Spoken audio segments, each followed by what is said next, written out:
오늘 9월 15일이네요. 혹시 그 쓰고 있습니다. 30만 원짜리 주시나요? 아니요, 저는 그냥 그 2만 원짜리. 아니 왜 2만 원짜리 이 주세요? 사람 누구지? 좀본것 같은데 습치가 교육사 대표입니다. 뭐 그냥 쓰고 있는데 30만 원대 확대 개인적인 정신을 계속 지속해 나갈 거다 이렇게 말씀. 우리 칩이라는 건 되게 정직해서 네. 가져가서 테스트해보면 금방 성능이 나와요, 사실. 네. 괜찮아요. 지금은 좀 이제 좀 저희가 선택한 그런 고객사들과 또 집중적인 평가를 하고. 저번 주에 보면 오픈 AI가 한국 지사를 세입을 해서 서울대에서 뭐 이렇게 행사를 했는 것 같아요. 관련해가지고 하는데 오픈 AI하고 협업을 발표했다. 누가? 필요해서. 거기 기사 떴더라고요. 예. 그래서 엔비디아의 대체를 나오는데 결국에는 이걸 서비스 하는 데 있어서 뭐 필요하다. 있고. 장지 대표님께서 우리는 GPU를 뛰어넘는 효율로 AGI 인프라를 만들어내겠다고 말씀을 하셨는데 그때 엔비디아를 절대로 이길 수 없다고 호언장담하던 분들이 많았습니다.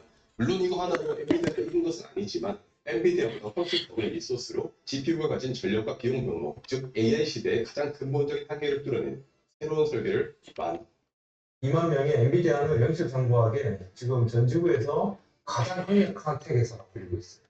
시가총액을 받은 것도 돼요. 지금 이미 시가총액까지 이번에 펀드까지 받으면 한 3천억 주를 엔비디아에 비하면 확실히 고효율을 내고 있는 거네요. 그냥 그 고율이 아니라 사실 말이 안 되는 거죠. 기술적인 패러다임이 혁수한 게 없으면 저희 사람들은 자꾸 불가능하다고 생각하는 거예요. 이게 지금 우리가 이 제품이 나와서 레니게이드라 실제 제품이 나와서 이 카드로 엔비디아가 그 많은 자원과 오랜 시간과 학을 대체해서 LLM이 지금 들어가고 있다는 거예요. 네. 저희가 그 혼자 나눠서 하는 게 아니잖아요. 그 생각해 보시면 결국 기술적인 패러다임이 혁수함이 없으면 이 자본과 인력으로 제품이 어떻게 그걸 대체하는 AI가 필요하다고 협업하는 는 대표님도 말씀하신 적이 있죠. 엔비디아가 앞으로 10년간 이 엔비디아 솔루션으로 10년간 여기를 독점한다는 세상이 그런 사람들이 원하는 그 그림일까요? 지금 이미 우리 AI 세계에서 엔비디아가 지금 전 세계 시가총액 1위에 달해요. 그래서 엔비디아 이런 파일을 뺏어오기 위해 가지고 다양한 회사들이 막 접근을 하고 있죠. 그래서 필요해서 이 대표도 마찬가지고 박성현 대표라고 해서 그 다른 쪽에서 하는 것도 있고 그다음에 엔비디아 칩을 써서 자율주행을 하던 것도 막 테슬라 같은 자체 칩을 지금 만들고 있잖아요. AI 뭐 4, 5, 6 해가면서 나오고 있고 그래서 엔비디아가 이렇게 이제 쌓아놓은 부분들이 점점점 이제 다른 기업으로 대체될 겁니다. 그러면서 이런 쪽에서는 기회가 나타나는 거죠. 그러면서 이 사람이 대단한 게 메타에서 그렇게 돈을 주겠다고 해도 이 회사를 안 팔고 이렇게 끌어냈다는 게 굉장히 대단하고 자신감이 있지 않습니까? 말하는 것도. 빅테크로 왜 자체치 이게 중독되고 싶지 않아요? 그렇죠. 그럼 모든 다른 커스터머도 마찬가지인데 거기에다가 엔비디아보다 더 서스테이너블한 결국은 우리가 AI가 더 지속 가능하려면 지금도 AI 서비스사들이 다 돈을 잃고 있어요. 인프라스트럭처. 그래서 뭐 지금 뭐 오픈 AI든 투자 대비해서 돈을 벌고 있는 회사가 없죠. 그래서 지금 우리는 이런 상황에서 쓰고 있는데 우리는 공짜에 길들여져 있는데 이런 상황이 앞으로는 절대 일어날 수가 없습니다. 돈을 주고 써야 되는 상황이고 지금보다 훨씬 많은 돈을 주고 써야 될 거예요. 좋은 모델 같은 경우에는. 그러니까 그래요. 그러니까 그거를 더 서스테이너블 마련을 이게 환경과 다른 여러 가지로 여기에다가 좀 정보를 얻어가시기 바랍니다. 전체적인 그 AI 컴퓨팅의 디맨드를 보면 지금 추론의 요구량이 앞으로 지금도 이미 많이 커졌고 훨씬 더 커질 거라고 생각합니다. 이 사람이 추론을 언급하는 이유가 퓨리오사에서 지금 만들고 있는 칩 자체가 추론 전용 칩이기 때문에 이런 이야기를 하는 거고요. 그래서 기존에 학습시키고 하는데 얘 칩이 사용될 수는 없잖아요. 그래서 엔비디아 칩을 사용되는데 그거 말고 앞으로는 이제 지금 만들어 놓은 이제 언어 모델을 서비스를 해야 되는데 그때 이 칩이 훨씬 효과적으로 엔비디아보다 효과적으로 사용이 될 수 있다. 이걸 이 컨셉으로 잡고 있습니다. 맞아요. 아시다시피 AI 목적 결국 추론을 하는 거죠. 그렇죠? 훈련이라는 건 저희가 상당히 그 시장에서 저희 성능과 네. 저희 효율에 맞추어서 네. 경쟁력이 있는 네. 그런 이제 가격에 판매한다고 말씀드려야 될 것 같아요. 네네. 뭐 그렇게 싸진 않습니다. 네. 요거 그냥 그래픽카드 꽂으시고 하면 되는 거예요? 그렇죠. PCI에서 하세요. 아, 실제 이제 이게 네. 우리 네. 이거는 이제 네. 히싱크가 없는 거고 실제 이 카드는 이런 형태입니다. PCI 카드. 아예 레니게이드. 예, 레네게이드 실제 이제 그 카드 맞죠? 제가 아는 유튜버분 중에 한 분이 그 오보이를 사셨대요. 아 그래요? 네. 사가지고 샀는데 이제 제가 그때 봤던 오보이가 요즘 사이즈였던 것 같아요. 안 정도 됐죠. 근데 이제 그분이 구입하신 오보이는 좀 더 작았다고 하더라고요. 다르게 판매를 하고 있어요. 헬프 위스 컴팩트라고 네. 해서 요거에 한 전력도 그렇고 다 이제 한 5, 60와트 네. 그래서 이거는 한 절반 정도. 우리 NPU 같은 경우는 AI 워크로드에 여기서 이 NPU라는 내용이 나왔는데 그 NPU를 이 사람들이 이제 만들고 있는 거죠. 엔비디아가 만들고 있는 건 GPU. 가장 필요한 일들이 중심으로 있죠.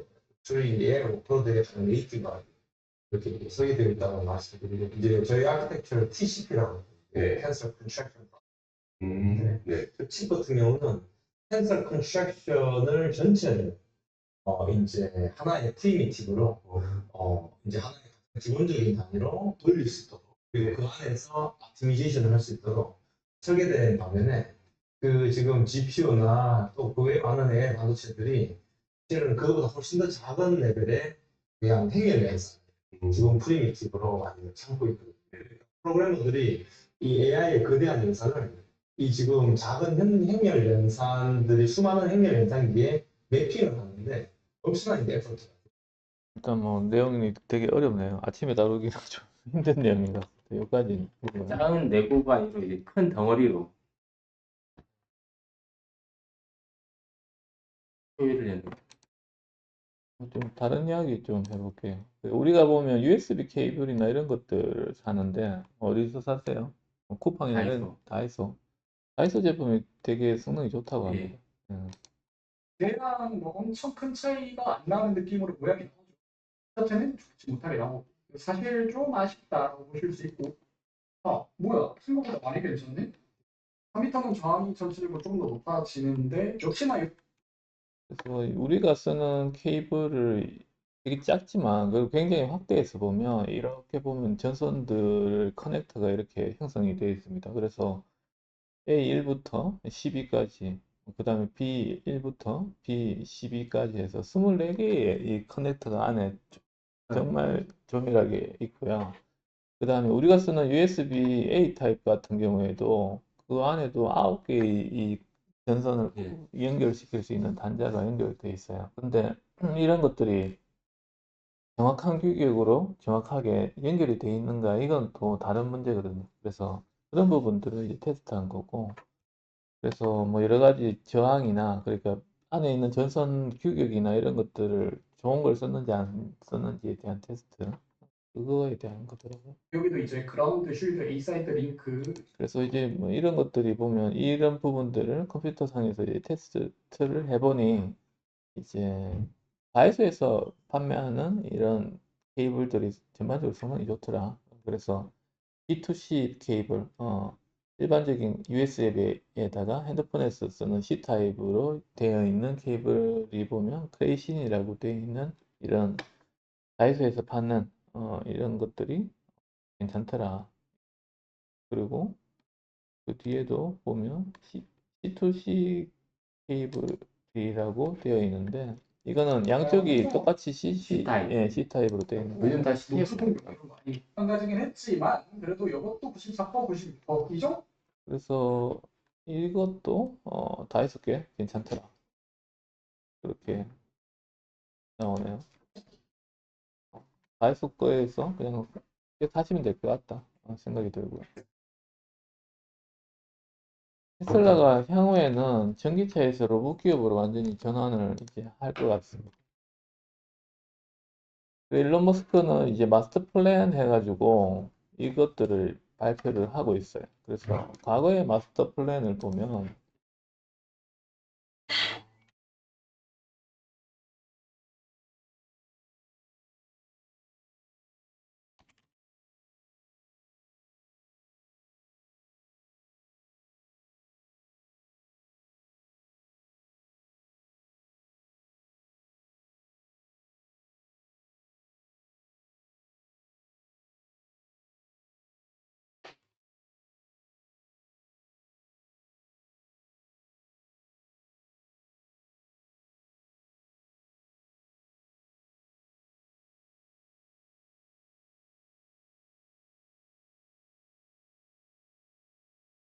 첫 번째는 이제 2006년도에 발표를 했던 거고요. 그때는 얘네들이 이제 수익을 고성능 차에서 낼 수 있다 판단을 했었어요. 그래서 고성능 스포츠카를 개발을 해가지고 일단 돈을 벌겠다.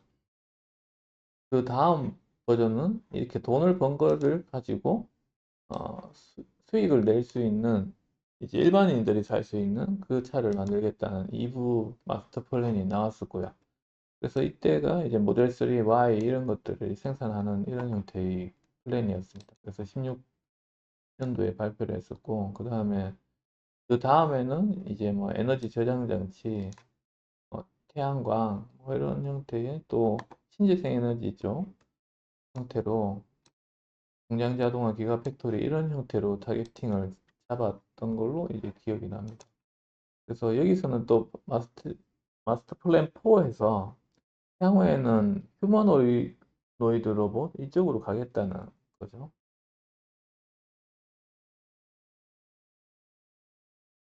그래서 이쪽에서의 핵심은 이제 자율주행에서 이제 나오는 이런 쪽의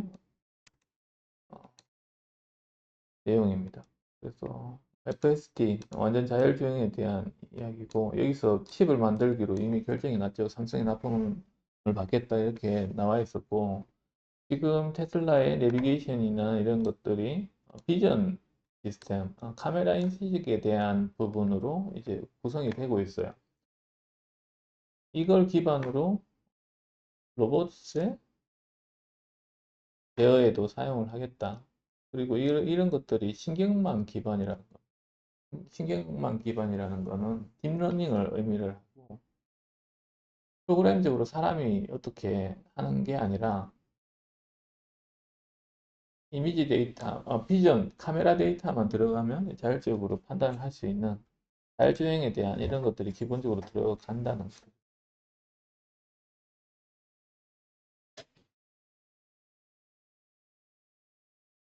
그래서 향후에 테슬라는 로봇으로 가겠다. 그래서 그런지 뭐 테슬라에 관해서 최근 주가가 되게 많이 올랐죠. 최고치 뭐 수준으로 되는 거. 그리고 뭐 AI 관련해서 연구 쪽에서도 변화가 있습니다.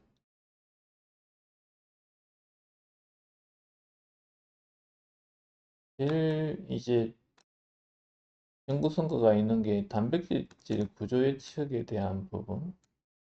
이게 이제 구글에서 무료로 푸는 알파폴드라는 이제 프로그램이 있어요. 그래서 이 원투까지 나오기로 했었는데 이 알파폴드 형태가 어떻게 보면 이제 단백질 구조 예측의 혁신적인 예, 사례로 이제 생각이 되고 이게 노벨 상도 화학상도 이쪽에서 나왔었죠.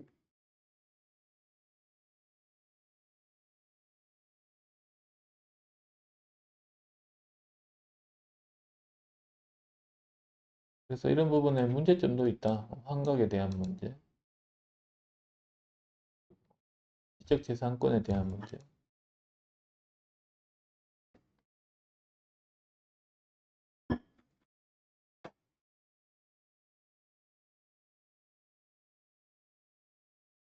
과거에는 됐던 것 같은데 이제 KTX표 못 끊어서 일반 하면 이제 한 요금 한 2배 정도 생각을 해야 된다고 이야기합니다.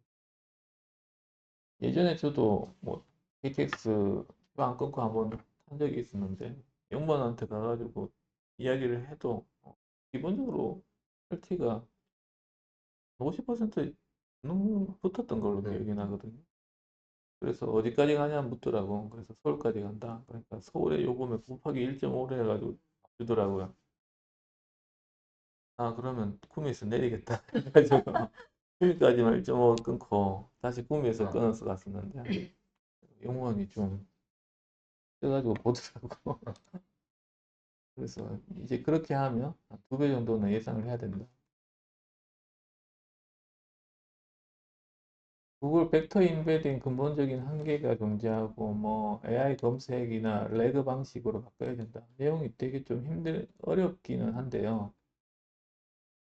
지금의 이제 어떻게 보면 잘 하고 사람들이 노력을 하고 있는 이런 부분들이 한계가 있다는 거를 이게 지금은 이야기하고 있습니다. 그래서 이 부분은 이제 2개의 부분으로 좀 생각을 해봐야 될 것 같아요.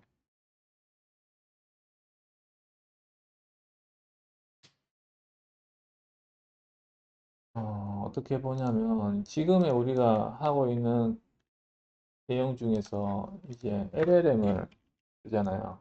LLM을 이렇게 쓰는데 이 LLM에 대해서 우리가 데이터를 주어주고 이렇게 쓰는데 이 데이터가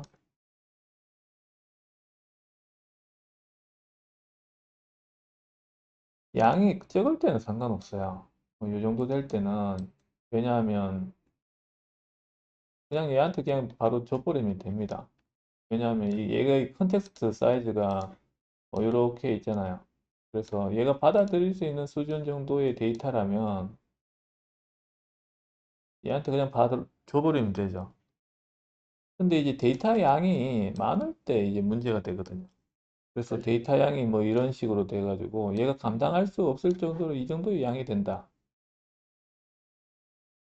그랬을 때 이제 어떻게 할 거냐 이 부분을 좀 사람들이 생각을 하는 거죠. 그래서 이랬을 때는 LLM한테 어떤 식으로 처리를 해야 돼? 결국에는 얘가 먹을 수 있는 크기로 잘라줘야 된다는 거죠. 그래서 이런 것들을 이렇게 이제 자릅니다. 데이터를 계속 자르죠. 예. 그래서 이 자르는 것도 얘가 먹을 수 있는 수준으로 잘라야 되죠. 이렇게 자르는 게 아니라 이제 표현하기가 조금 그런데 그래서 뭐 얘가 이제 먹을 수 있는 사이즈 이런 식으로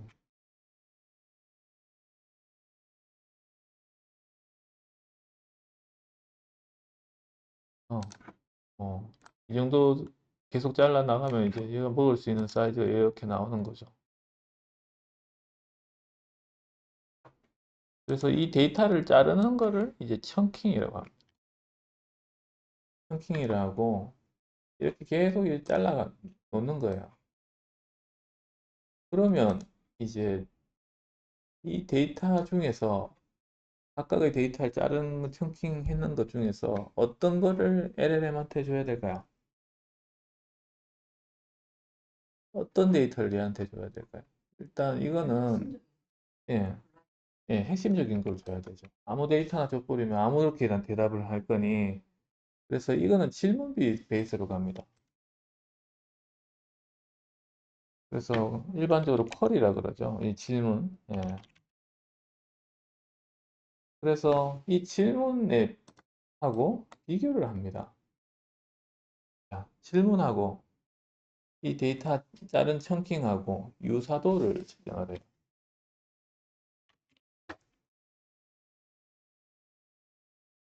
유사도를 측정하는 방법도 여러 가지가 있을 거잖아요. 그래서 얘를 통해서 얘의 유사도를 각각을 이제 얘도 측정하고 얘도 측정하고 이런 식으로 각각을 이제 측정을 해서 점수를 매깁니다.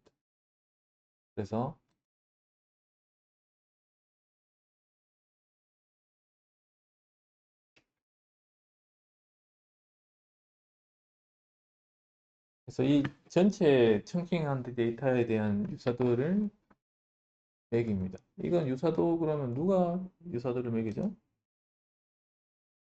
이것도 LLM이 매기는 거죠.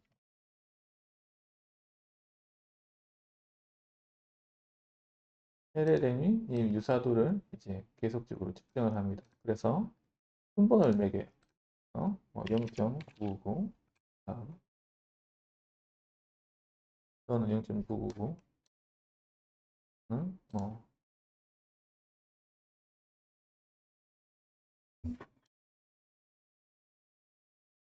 0.87 뭐 이런 식으로. 그래서 1에 가까울수록 이런 이 질문하고 유사도를 높게 이제 평가를 하는 거죠. 그래서 얘가 감당할 수 있을 정도의 데이터를 유사도를 기준으로 해서 랭킹을 매겨서 얘의 데이터를 이렇게 주는 겁니다. 이게 이제 방식이 이제 레그 방식. 예. 그래서 이 레그는 리트리브, 어그멘티드, 제너레이션 뭐 이런 형태로 돼요. 그래서 말이 되게 어려운데 이거 말 만든 사람도 후회를 했대요. 아, 내가 이렇게 많이 쓰일 줄을 몰랐는데 이 말을 그냥 너무 어렵게 만들어가지고 사람들이 좀 쓰기 힘드네 이렇게 이야기하기도 했다고 하는데 내용을 보면 간단합니다. 리트리브 이 종류 중에서 리트리버 있잖아요. 네. 걔가 뭐 던져주면 뭐 가져오고 이런 거 생각하시면 돼요. 그래서 이런 형태로 던지면 이제 잘 물어온다. 뭐 이게 이제 R에 대한 개념이고요. 어그멘티드라는 거는 증강이라 그랬죠. 예, AR 뭐 이런 형태의 그 증강, 그 능력을 배가시킨다. 뭐 이런 뜻이잖아요. 그래서 그렇게 뭐 배가시키는 거고, 이거 이거는 생성형 이런 형태, 그런 형태가 되는 거죠. 그래서 뭐 일단 레그라는 시스템은 이런 형태로 이제 구현이 된다. 이렇게 되는 거예요. 근데 문제점이 있습니다. 여기서의 문제점은 뭘까요? 시간은 그렇게 생각보다는 안 걸려요. 청킹하고, 그 다음에 유사도 측정하는 거는 뭐 컴퓨터 상에서 다 일어나는 거고, 이게 문제는 없는데, 문제는 이제 이 질문에서 유사도를 해서 뽑아서 이렇게 하는데, 이게 과연 올바른 데이터, 정말 우리가 원하는 데이터가 들어가 있는지가 이제 퀘스천입니다. 어떨 때는 이게 엄한 데이터가 있고 그게 랭킹이 높아져 가지고 그게 이제 이쪽에 들어갈 수도 있어요. 그렇게 돼버리면 답변이 이제 이상하게 나올 수밖에 없는 조건이 되는 거죠. 이렇게 되면서 LLM의 성능보다도 오히려 앞단의 이쪽의 성능이 훨씬 더 중요한 포인트가 됩니다. 그런데 불행하게도 이 데이터의 양이 우리는 엄청난 양을 막 집어넣고 싶은 거예요. 그래서 이 양이 많아질수록 엄한 답변을 할 확률이 훨씬 높아지는 거예요. 그래서 이런 형태는 뭐냐면 데이터가 양이 작을 때는 굉장히 잘합니다. 뭐 좋게 이야기하네. 바로바로 대답하네. 근데 이거를 와 내가 모든 데이터를 집어넣고 이제 뭐 해보겠다. 그때부터 이제 사람들이 멘붕에 빠지시기 시작해요. 완전히 이상한 대답하고 성능이 완전 내가 생각했던 거하고는 다르게 이제 반응하기 시작하거든요. 예, 그런 문제점이 있습니다. 그래서 그게 어떤 식으로 한계고 이민영 대리가 이번에 그 AI 스터디에서 챗봇 만든 거 있잖아요. 그 시스템도 이거예요. 예. 이민영 대리가 이야기했는 부분도 이거 전사적으로 사용할 수 있습니까? 이런 질문이 들어왔을 때 안 됩니다. 이렇게 대답을 했는 이유가 뭐냐면 일단은 이 LLM 자체도 이제 오픈AI LLM을 쓰고 있는데 향후에는 보안적이나 이런 쪽으로 이제 그 내부에서 서버를 설치해서 거기서 로컬로 돌아가는 이제 LLM을 설치해서 쓸 계획이다 그랬는데 그렇게 돼버리면 비용도 이쪽에 들어가고 거의 한 1억 정도 들어가야 된다고 보이고요. 그리고 이 앞에 데이터 처리나 이런 것들이 엄청난 일입니다. 그래서 이명대리가 이야기했죠. 이거 하려면 하나의 팀이 구성돼야 된다. 그래 많은 그런 노력들이 들어가야 되는 거예요. 그래서 사람들이 이걸 어떻게 막 고도화해서 잘해서 좀 집어넣을까 그걸 이제 고심하고 있는 겁니다.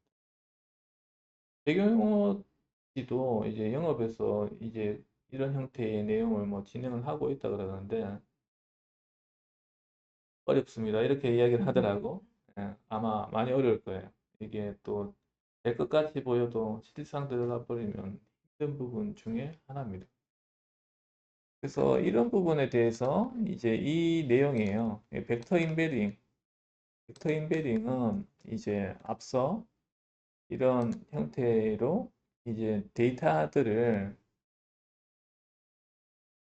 공간 속에 저장을 시켜 놓는 겁니다. 3차원 이상의 공간에 해놓고 일단 데이터들을 공간 속에 배치를 해놔요. 배치를 해놓고 질문이 들어왔을 때 그 질문을 그 공간 속에 배치를 또 시키거든요. 그래서 제일 가까이에 있는 요 데이터, 성킹한 데이터가 무엇인지 이걸 판별하면 되는 거예요. 그래서 그 데이터를 LLM한테 이제 던져주는 이런 구조로 되어 있거든요. 그래서 그게 이제 벡터 임베딩이라고 이야기를 합니다. 그래서 이 부분 방식이 한계성이 존재한다. 그래서 지금 설명드린 이 부분이 한계성이 있다. 이 말이.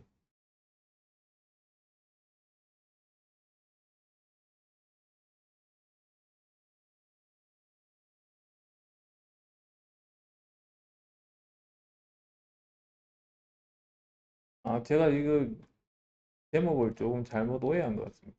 여기서는 이제 벡터 임베딩에 대한 근본적인 한계가 있고, AI 검색이나 이런 것들이 레그 방식으로 바뀌어야 된다. 레그 방식이 이런 방식이거든요.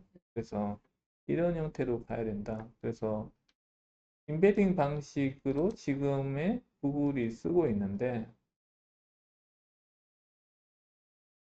이게 레그 방식으로 해야 된다. 뭐 이런 식으로 되어 있는 것 같아요.